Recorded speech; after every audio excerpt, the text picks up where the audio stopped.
Diwali is the, festival of lights which dispel darkness. In India also there is darkness on financial awareness. In mutual funds, a lot of investors have made money over 15, 20, 30 years. But total number of investors which we have is 4 crore. On the other hand, in cryptos, most of the investors would have lost money. And 18 crore investors went and dabbled over there. Now, why are people going into where there is guarantee to lose money and not coming in sufficiently where there is opportunity to make money? Is it intelligence? Answer is no. India's most literate state spends more money on lottery than what they have accumulated in equity mutual funds over last 3 decades. In lottery, you are bound to lose money collectively. Otherwise, lottery guy will never run the business. And yet, annual spending on lottery is more than the cumulative AUM in equity. So there's a long way to go. We have to create financial awareness so that people invest nicely, wisely, and they get financial security. 18 crore Indians have lost money in cryptos. 10 crore Indians would have lost money in gaming. 2 crore plus Indians have lost money in Ponzi schemes from PSEL to City Limousine. And there are so many people who lose their future in F&O trading, from cash, equity to commodities to everything. So as long as you are experimenting, please, go ahead and do it. But for ordinary investors, they have to remember that trading is injurious to your financial health. Naren, let's get to your lecture. You are going to teach us a bit more about asset allocation today, right? Yes. Okay. So tell us, how should we look at asset allocation? Why is it important?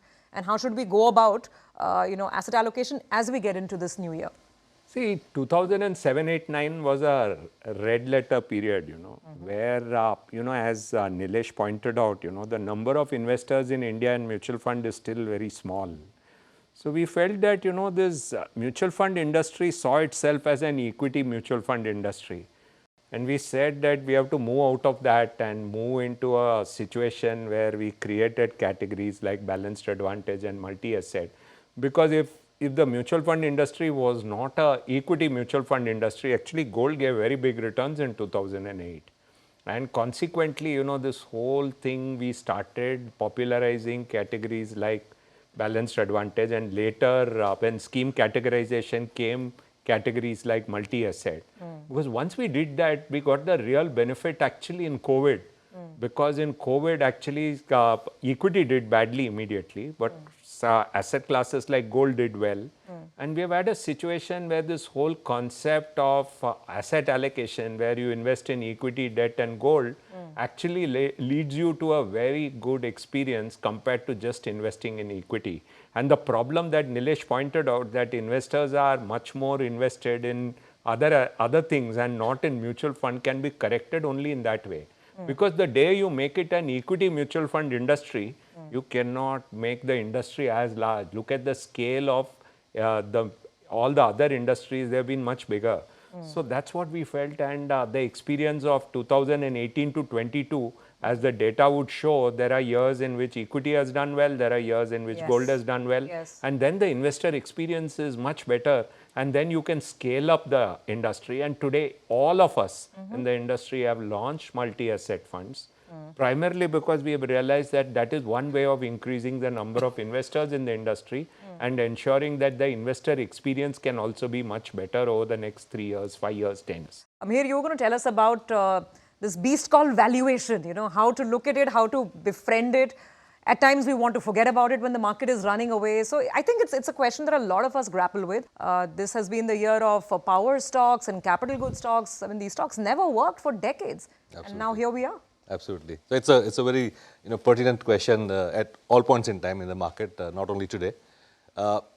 So I mean, philosophically, when you're talking about investing in stocks especially, it's a function of various parameters, and stocks and companies are impacted by so many variables. So as an investor, the only thing that is in our control is the price at which you enter or exit the stock. And that's where valuation comes into the picture, right? Because if you think the actual value of the stock is should be much higher than what the current market price is, then you buy, and vice versa. If you think the actual value is, should be below the current market price, you are a seller in the stock. So valuation, when you go about valuing a company, basically, at the crux of it, you're trying to say this is the current book value of the company, and the company is likely to generate cash flows in the future. So let me calculate the value of those future cash flows. Typically, near-term cash flows are more predictable, more visible, and the far out cash flows are less predictable, less visible. So what we call the first 10 years, typically 5 to 10 years, is the visible or the forecast period, and beyond that is what we give a terminal value. Now, the terminal value also assumes a certain growth rate beyond the 10 years. What happens is that in high growth companies, if you look at the overall value of the, when you calculate the overall valuation of the company, the value of the terminal value is dominant, and the value of the near-term cash flows is less dominant, and vice versa. In slower growth companies, typically the value of the near-term cash flows is higher. So what growth investors tend to do is they don't mind taking a far-out view. They would ascribe some significant value because they do expect the growth to continue for a longer period of time. So when you look at the value investor, they tend to give more importance to the visible, the tangible net worth, the tangible book value, and the near-term cash flows. That's where the difference in philosophy happens. In bull markets, people tend to be more optimistic. They want to see far out in the future, so maybe the growth investing style works better. In choppy markets, typically people are risk averse. They say, no, let me focus on the near term. I don't know what's going to happen in the future. So that's when typically the value style comes in the focus. So it's to some extent a function of the sentiment and the business cycle that we are in. So that's where the difference between growth and value comes in. And personally, would you call yourself a growth stock picker or a value stock picker? I'm personally a growth stock picker. Okay. Because we are in India, we are a growth market, and one of the things that you keep reading is that Indian market valuations are at a premium to global, so we are expensive. But the fact is that I looked at the data since 2006. India has traded at a premium to all other markets, including emerging markets and developed markets. And that's because India has always given higher growth in terms of GDP, in terms of corporate earnings. So valuation takes into account long-term growth, and India has delivered long-term growth which is superior to others, and so we've always traded at a premium. So that's where the heart of a country, when it's growth, I'm a growth investor for India.